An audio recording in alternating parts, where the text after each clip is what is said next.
Bienvenue à vous, le soir 3, place à l'information. Le rouge et le noir, ce sont les couleurs de votre week-end. Si vous prenez la route, Bison Futé prévoit même une circulation particulièrement difficile ce samedi. Noir dans le sens des départs, rouge et orange dans le sens des retours. Ce chassé-croisé est le plus grand de l'année. Ce sera compliqué aussi si vous prenez le train. La SNCF attend plus d'1 million de voyageurs dans les gares. Nous ferons le point dans ce journal. Et puisque c'est les vacances, dans le soir 3, nous parlerons également des mélodies qui ont bercé vos étés avec vous, Jean-Marie Potiez. Bienvenue, vous co-signez ce livre, Grandes histoires et petits secrets des tubes de l'été, des anecdotes croustillantes. Un slow, une chanson plus endiablée, ils ont rythmé vos étés. Je veux parler des tubes. Jean-Marie Potiez, vous nous rejoignez. Dans votre livre, vous nous racontez les petits secrets des hits de nos vacances. On en a choisi quelques-uns. Musique.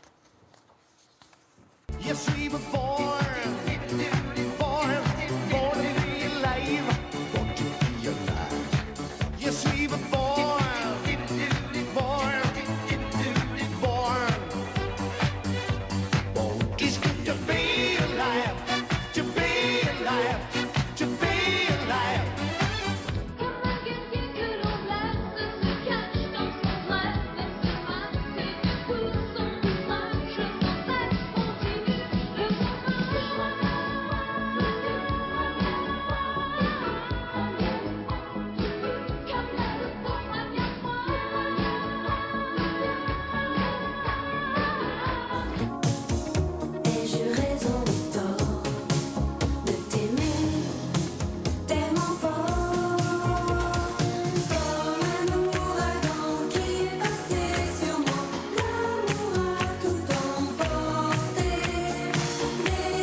Alors, quand on écoute, ça éveille forcément des souvenirs. C'est ça le secret d'un tube, l'effet Madeleine de Proust? Ah oui, absolument, oui. Ce sont des chansons qui restent comme ça dans l'inconscient collectif et qui nous rappellent des souvenirs, de bons souvenirs de vacances, de rencontres, de sable, de soleil. Attaché à un souvenir. Alors, qu'est-ce que ça veut dire, un tube?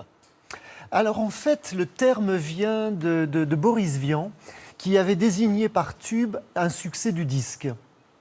Et dans les années 60, il a été repris par les maisons de disques. Alors là, on a parlé de tubes toute l'année, mais là, on parle des tubes de l'été.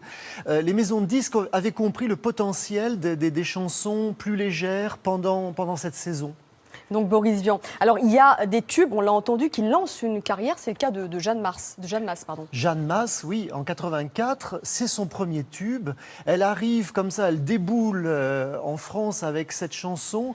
Son look, mi-gothique, mi-punk, sa personnalité, son style, et puis ses musiques à la fois rythmées et un petit peu électro. Elle a bousculé, elle a coiffé au poteau toutes les chanteuses françaises. Et puis elle a continué, on se souvient de Ça a duré Rouge et quand Noir, même environ 5 ans, sa carrière, absolument. Alors il y a des tubes aussi uniques, comme Born to be Alive, qui a failli ne pas être produit. Oui, Born to be Alive, personne n'en voulait sur la place de Paris. Son producteur a été obligé de signer avec un label italien. Ça a fait un disque d'or, un énorme tube en Italie. Et donc, du coup, les maisons de disques françaises, belges, étrangères en Europe se sont intéressées à lui. Et il a signé avec... Et puis, c'est devenu un tube mondial. Mais un tube unique. Alors, parlons maintenant des tubes qui font du tort. Je veux parler de Let's Dance de David Bowie. Oui, alors David Bowie, il avait sa carrière, il avait son public underground, qui d'ailleurs après a dit mais il a vendu son âme au diable. Le diable étant Nile Rodgers du groupe Chic, donc qui produisait aussi pas mal d'artistes avec ce son disco-funk. Et ça lui a ouvert les portes du monde entier et surtout un nouveau public.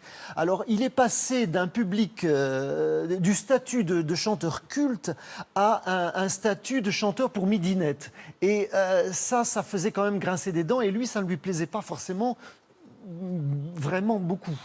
Alors, Stéphanie Monaco, on peut dire que c'était un tube assez inattendu. Elle a enregistré en secret. Oui, personne dans la famille n'était au courant. Stéphanie, de toute façon, elle a toujours été un petit peu à part dans la famille Grimaldi. Elle était intéressée par la mode, elle était intéressée par la musique aussi, sans penser vraiment à chanter. Et c'est un producteur qui a amené cette chanson, qui avait été refusée par Jeanne Masse, qui avait été refusée par Sheila aussi. Et puis, ils se sont dit, allez, pourquoi pas, ils ont fait un essai. Et puis, ça a été très, très concluant, puisqu'elle l'a enregistré aussi en anglais. Elle a fait d'autres chansons derrière. Ça a quand même pas mal marché pour elle. Alors, depuis la fin des années 90, il y a moins de tubes de l'été. Comment ça s'explique, l'effet Internet ?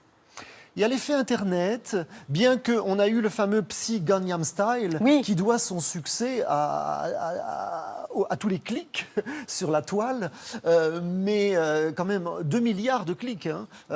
Et puis, mais il a bien vendu sa chanson. Disons que aujourd'hui, les gens consomment la musique d'une autre manière, l'écoutent d'une autre manière. On n'achète plus forcément de disques, et puis il faut dire qu'il a disparu aussi. Le support, oui. Vinyle, le disque physique disparaît. Le vinyle fait de la résistance, il revient un peu, mais on n'écoute plus la musique comme avant. Voilà, alors, c'est si on clair. revient sur ces dernières années, y compris dans les années 60, c'est quoi pour vous les plus grands succès de l'été ? Les plus grands succès de l'été Qui vous ont marqué, vous ? Qui m'ont... écoutez, moi j'ai traversé quelques décennies, donc je dirais que les années 70, il y a l'été indien, énorme tube de Joe Dassin. Il y a des chansons comme Ouragan, bien entendu. Moi je citerai aussi la Macarena, la Lambada, qui sont des tubes qui ont marqué aussi beaucoup de gens.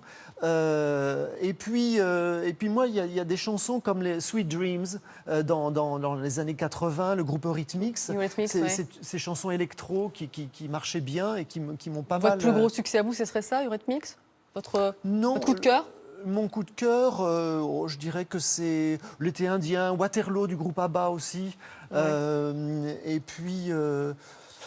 Jeanne Masse, moi j'avoue que j'avais eu un faible pour Jeanne Masse. On l'a choisi aujourd'hui. Alors si vous voulez en savoir plus sur les petites et grandes histoires de ces tubes, je vous conseille le livre de Jean-Marie Potier et d'Alain Pozioli aux éditions du Moment. Merci d'être